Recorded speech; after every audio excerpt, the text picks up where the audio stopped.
ఇవే విశ్వంలో అతి శక్తివంతమైన కాంతివంతమైన వస్తువులు. వీటిని క్వాజార్స్ అంటారు. అవి అంతరిక్షంలో దాక్కుని గ్యాలక్సీస్ అంత పెద్ద వస్తువుల్నే తినేస్తాయి. అసలు క్వాజార్స్ అంటే ఏంటి? అవి ఎలా పుడతాయి? క్వాజార్స్ తో మనకి పెద్ద డేంజర్ రాబోతుందా? తెలుసుకోవాలంటే వీడియో చివరి వరకు చూడండి. ఒక బ్లాక్ హోల్ ని ఊహించుకోండి, కానీ చిన్నవి కాదు, పెద్దవి. ఇలాంటి పెద్ద బ్లాక్ హోల్స్ ని సూపర్ మ్యాసివ్ బ్లాక్ హోల్స్ అంటారు. ఇవి పెద్ద పెద్ద స్టార్స్ ని కూడా తినేసి స్పేస్ టైం ని అంటే అంతరిక్షాన్ని బెండ్ చేస్తాయి. ఇలాంటి supermassive black holes galaxies మధ్యలో ఉంటాయి. అలా చూస్తే మన పాలపుంత మధ్యలో కూడా ఒకటి ఉండాలి. దాన్ని సాజిటేరియస్ ఏ అంటాం. దీని సైజ్ తెలిస్తే మీ మతి పోతుంది. అది అక్షరాల మన సూర్యుడి కంటే 4 మిలియన్ రెట్లు బరువుగా ఉంటుంది. మే 2022లో దీన్ని క్లారిటీగా చూసి సైంటిస్టులు షాక్ అయ్యారు. అయితే దీన్ని చూసి భయపడాల్సిన అవసరం లేదు, ఎందుకంటే సాజిటేరియస్ ఏ అనేది పాలపుంతని తినేంత పెద్దగా లేదు. కానీ దాని డేంజర్ జోన్లోకి వచ్చిన స్టార్స్, ప్లానెట్స్ లేదా గ్యాస్ మేఘాల్ని సాజిటేరియస్ ఏ వదిలిపెట్టదు. అందుకే దానికి ఎంత దగ్గరగా వెళ్తే అన్ని ఎక్కువ స్టార్స్ ఉంటాయి. కానీ కొన్ని గ్యాలక్సీస్ మధ్యలోని బ్లాక్ హోల్స్ ఇంత సైలెంట్ గా ఉండవు.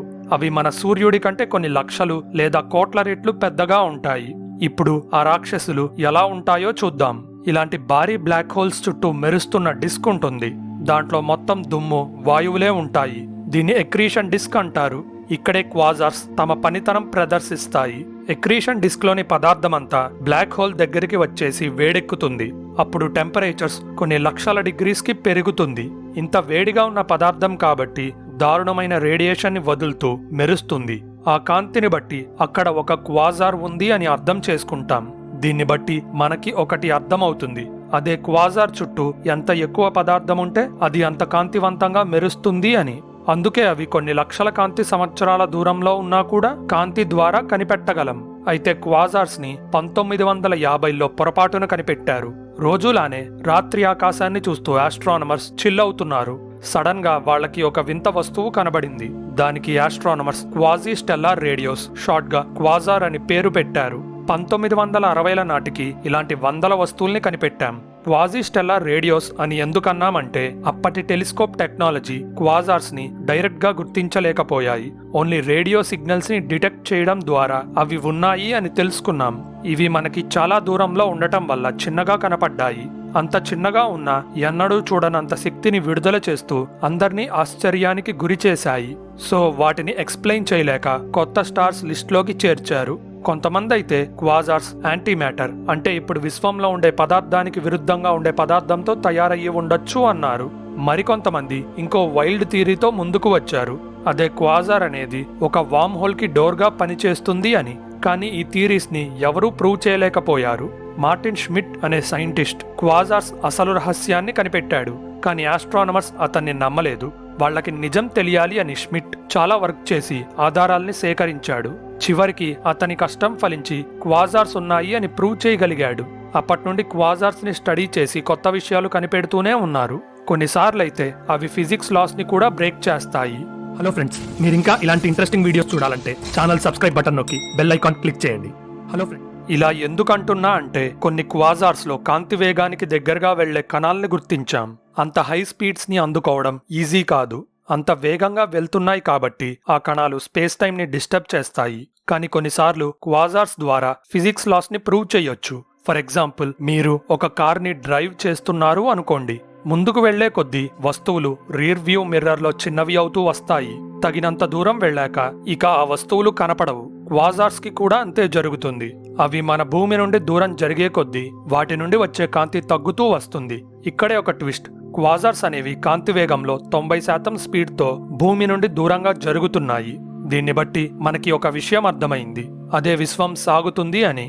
ఇంకో వింత విషయం ఏంటంటే క్వాజార్స్ చాలా పాతవి. అవి ఎంత పాతవంటే విశ్వంలో పుట్టిన మొదటి గ్యాలక్సీస్ లో కూడా వీటిని కనిపెట్టాం. విశ్వంలో మనకి కోటాను కోట్ల కాంతి సంవత్సరాల దూరంలో ఉన్న వస్తువులు ఉన్నాయి అని తెలుసు. ఇంత దూరంలో ఉన్న కొన్ని వస్తువుల్ని మాత్రమే కనిపెట్టగలం. వాటిలో క్వాజార్ ఒకటి.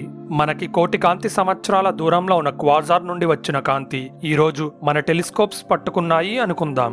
అంటే ఆ కాంతి కోటి సంవత్సరాల పాతది అని అర్థం. ఎందుకంటే ఒక చోటు నుండి ఇంకో చోటుకి ట్రావెల్ చేయడానికి కాంతికి కూడా టైం పడుతుంది.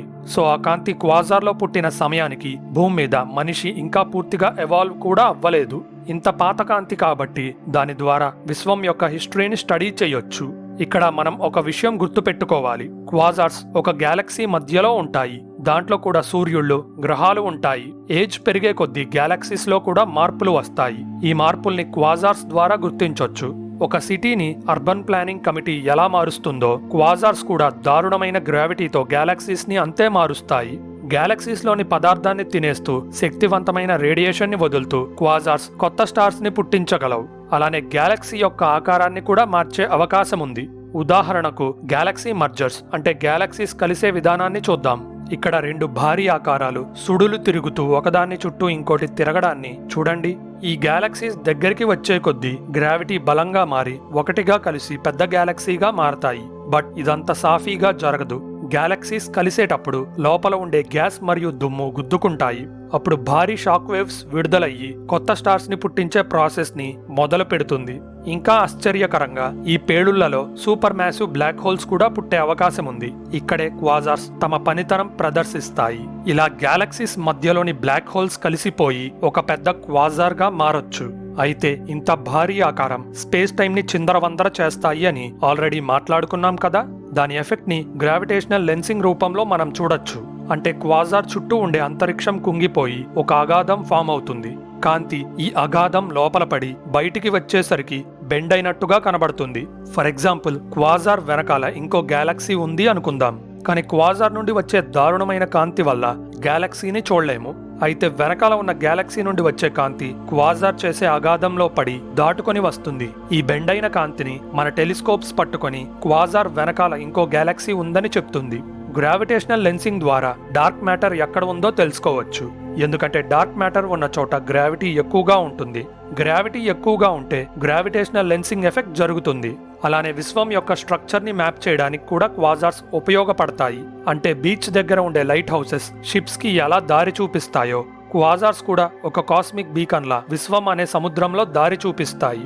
అనేక క్వాజార్స్ నుండి వచ్చిన కాంతి ద్వారా వాటి మధ్య దూరాల్ని గుర్తించి విశ్వం యొక్క 3D మ్యాప్ ని తయారు చేయొచ్చు. ఇలాంటి పని కోసం క్వాజార్స్ ని ఎందుకు వాడుకోవాలి అని మీకు డౌట్ రావచ్చు. ఎందుకంటే వాటికంటే కాంతివంతమైన గామారే పేలుళ్లు ఉన్నాయి కదా. ఉన్నాయి, బట్ అలాంటి పేలుడు 10,000 సంవత్సరాలకు ఒకటి కనపడిన గగనమే. ప్లస్ క్వాజార్స్ ఒకదానికొకటి ఉన్నంత దగ్గరగా అవి ఉండవు. అయితే 2007లో సైంటిస్టులు ఇంకో వింత క్వాజార్ ని కనిపెట్టారు. అదే ఒక బైనరీ క్వాజార్. సింపుల్ గా చెప్పాలంటే రెండు క్వాజార్స్ ఒకదాని చుట్టూ ఇంకోటి తిరగడం. కొన్ని లెక్కల ప్రకారం ఈ రెండిట్లో ఉన్న పదార్థం కలిపితే 100 బిలియన్ సూర్యుళ్లతో సమానంగా ఉంటుంది. దీంతో పోలిస్తే సాజిటేరియస్ ఏ కేవలం 4 మిలియన్ సూర్యుళ్లతో సమానంగా ఉంటుంది. అయితే ఈ బైనరీ క్వాజార్స్ భూమికి 12 బిలియన్ కాంతి సంవత్సరాల దూరంలో ఉన్నాయి. అంటే విశ్వం పుట్టిన మొదటి స్టేజెస్ లో అన్నమాట. వాటి కాంతి అంత పాతది కాబట్టి ఇప్పుడు అవి బతికున్నాయో లేదో తెలియదు.